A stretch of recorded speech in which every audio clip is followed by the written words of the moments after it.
How's it going, CPAC? Or I heard someone earlier phrase it a little bit better. TPAC. That's what it feels like, guys. Well, first and foremost, it's awesome to be here. It's great to see this kind of enthusiasm, and it's great to actually be in a full room. Honestly, guys, what I see in Florida right now is exemplary of the Republican Party, right?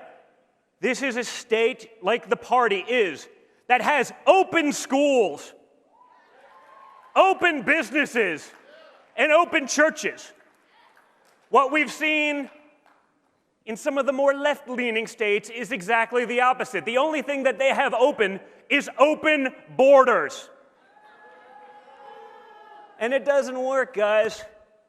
In the first 30 days of Joe Biden's presidency, all of the things that I said would come true in the book Liberal Privilege that I wrote last summer are happening.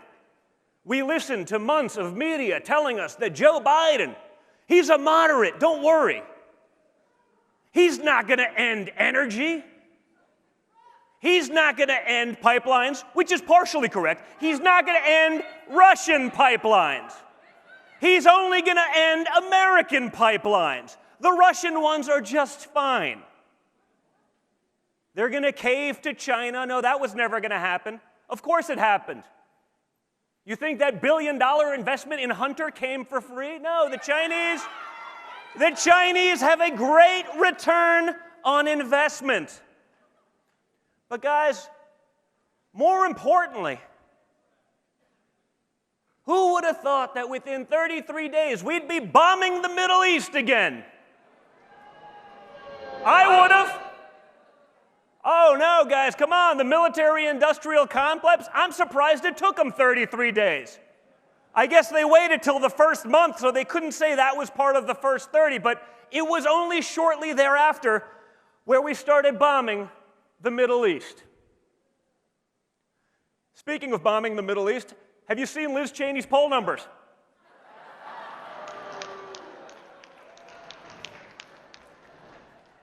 No, listen, the one thing I'll say for Liz Cheney is I'm sure she has a lot of bipartisan support, because if there's one thing that she and Joe Biden definitely want to do, it's bomb the Middle East. Everything else is a disaster. Everything else is just rhino policies, the kinds of policies that put the Republican Party in a position where they needed a Donald Trump. No, seriously. Liz Cheney and her politics are only slightly less popular than her father is at a quail hunt. What? Fact checkers, please have at it.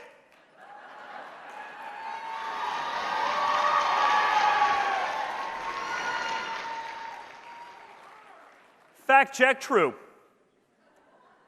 Right? Listen, like I said, Liz Cheney, she hates Donald Trump and his policies because her family has a long history of friendly fire. But she also hates them because she's tied to an establishment that has done nothing but fail us time and time again. You've heard the rhetoric from some of them over the last couple weeks, and now you've seen that change very quickly. Because if there's one thing the Republican Party has been really good at over the last few decades, is snatching defeat from the jaws of victory. They've caved to every special interest. They've caved to corporate America. They've caved and bowed to the radical left that hates their guts, hates their values, and hates their freedoms. Lincoln Project Liz, as I'd like to call her, is the leader of that failed movement. And if we want to go back to losing, if we want to go back to an America Last policy, we should be following that. But I don't, and I don't think anyone in this room does either.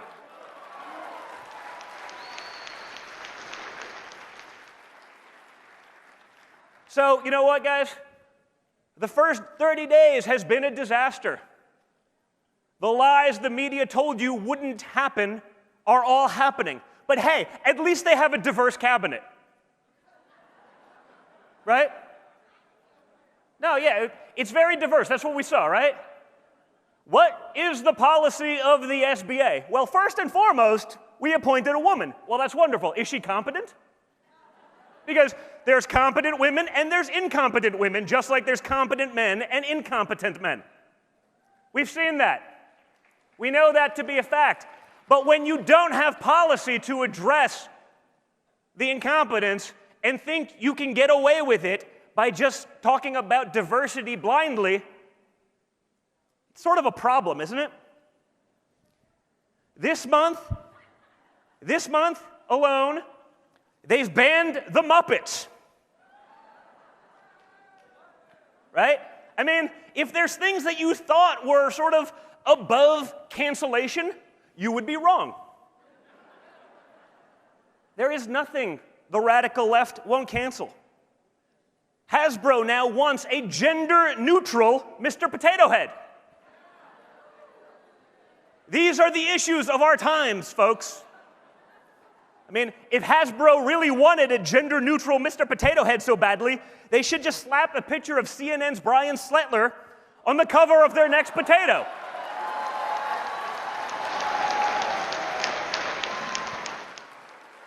What? They don't call him Mr. Potato Head for nothing. I mean, you know, we might as well get something out of the branding.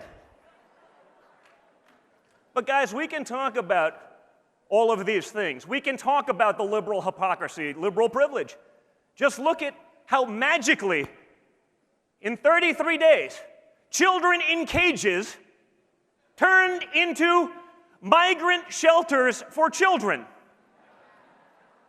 Now, mind you, nothing actually changed. If you look at the pictures, there's nice bars on the walls. Nothing changed other than the media's outlook. Where is the outrage about this? Where is the outrage about an asinine immigration policy that is encouraging people to bring children, unaccompanied and otherwise, into a country? Guess who gets hurt? Our low-wage earners, who for the first time in modern history under Donald Trump started seeing real wage growth.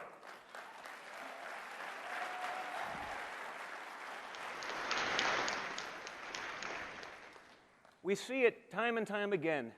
There's a double standard by which we live, but when you look at what's going on, if people were informed of the actual facts, rather than spoon-fed a narrative by big tech and the mainstream media, we wouldn't be in these things.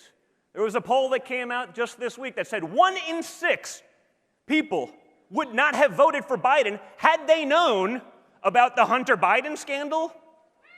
Yeah, where is Hunter? Guys, I'm sure he's making billions in China right now. Don't worry. Don't worry.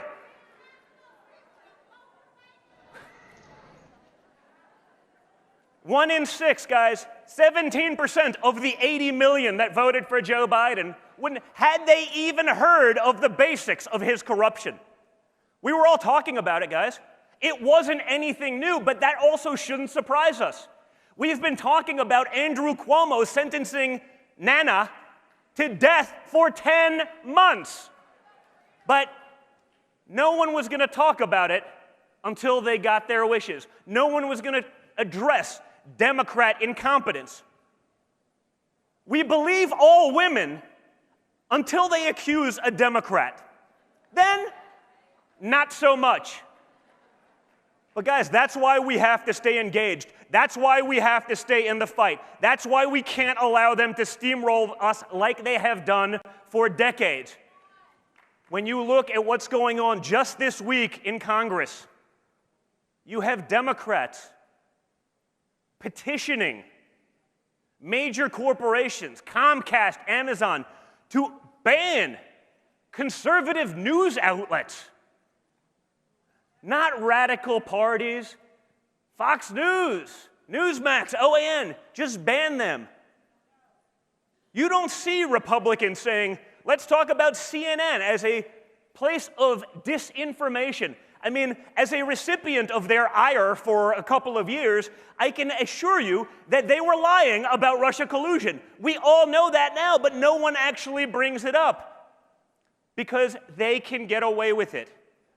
They are able to do that. Big tech will silence you if you come out against it. They will crush you. They will call you racist and everything else. Just like, imagine, we'll bring back Cuomo, right? Imagine Ron DeSantis did what Cuomo has done over the last couple of years. He wouldn't be getting an Emmy. He'd be in jail. Right? Credible accusations of harassment swept under the rug. Verbal harassment swept under the rug. Hiding evidence from the DOJ swept under the rug. No problem. Give him an Emmy. Remember Fredo when he was talking about it? Oh, for months? Oh, where's Fredo? He's so quiet these days. Why isn't Fredo talking about these things right now? Again, liberal privilege. No, we can't address that. Really, you can't address that. But you had no problem joking around with massive Q-tips, making clowns of yourselves for months prior. That's what we're up against, folks. But together, we can win these fights. We have to be vocal. We can't be put in the corner. We must be out and engaged. And that's where you guys come in. So, I'm looking forward to Sunday. I imagine